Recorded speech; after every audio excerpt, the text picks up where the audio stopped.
কেমন আছো বন্ধুরা? আশা করি সবাই ভালো আছো। শনিবার দিন নিরামিষ খাই, তো এই যে পটল আর আলু দিয়ে একটা আদা দি বাটা জিরে গুঁড়ো টুড়ো দিয়ে ঝোল বানাচ্ছি। দেখতে থাকো কেমন করে বানাই। হ্যাঁ, চলো রান্নায় ফিরে যাই। আমি গ্যাস জ্বালিয়ে দিয়েছি, এবার তেল দেব। আজকে আলাদা করে পটল ভাজবো না, বুঝেছো? আলাদা করে ভাজবো না, আমি একসঙ্গেই ভাজবো। তেলটা দিয়ে দিচ্ছি।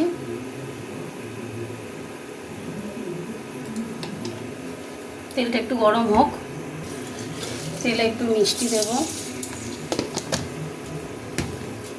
কোনটা বেশি ভালো মা? আস্তে আস্তে আগে যেটা দেখেছিলাম সেটা নাকি এটা?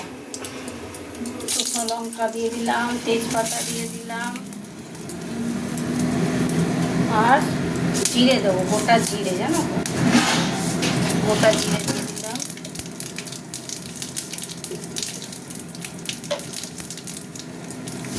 এবার দেখো সামু হয়ে গেছে।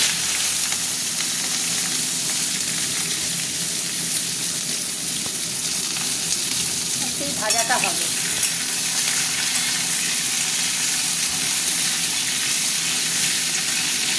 ভাজা ভাজা হতে থাক। দেখো ভাজা ভাজা হয়ে এসছে। এবার দিয়ে দিচ্ছি টমেটোটা। টমেটো দিয়ে দিলাম। টমেটো দিয়ে একটু নাড়বো, তারপরে দেবো মশলা।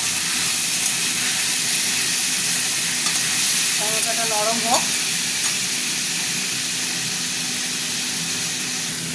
এবারে আমি এক এক করে মশলাটা দেবো।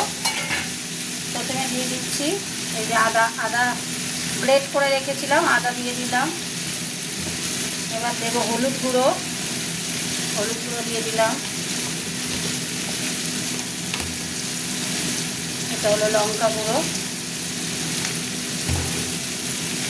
এটা হলো ধনে গুঁড়ো, আর দেবো জিরে গুঁড়ো দিয়ে দিলাম। এবার এর মধ্যে একটু জল দেবো, মশলাটা কষবো তো জল দিতে হবে।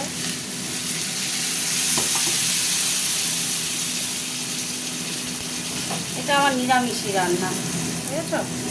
এই যে একটু নুন দিয়ে দিলাম।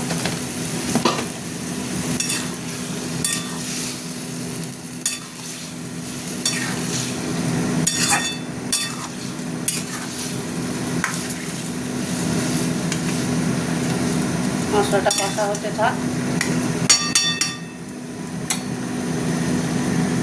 দেখো বন্ধুরা, তেল ছেড়ে দিয়েছে। তেল ছেড়ে দিয়ে মশলার কষা হয়ে গেছে। এবার আমি দিয়ে দেবো জল। এই যে জল দিয়ে দিচ্ছি।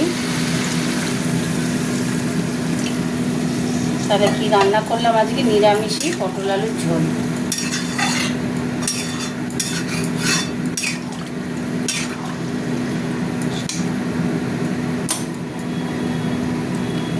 সব ঠিক আছে। কয়েকটা লঙ্কা দিয়ে দিলাম। নুন আর একটু লাগবে,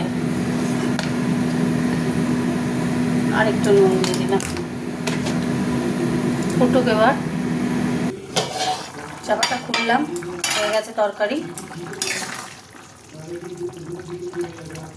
এই আলু সিদ্ধ হয়ে গেছে একদম। জল জল থাকবে, ভাতের সাথে খেতে হবে। তো চাপা দিয়ে দিলাম, গ্যাস অফ করে দিলাম। চলো তোমাদের সাথে একটু কথা বলে নিই।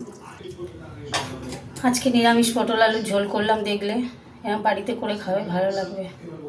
কেমন হয়েছে জানিও। টাটা সবাইকে, গুড নাইট, ভালো থেকো।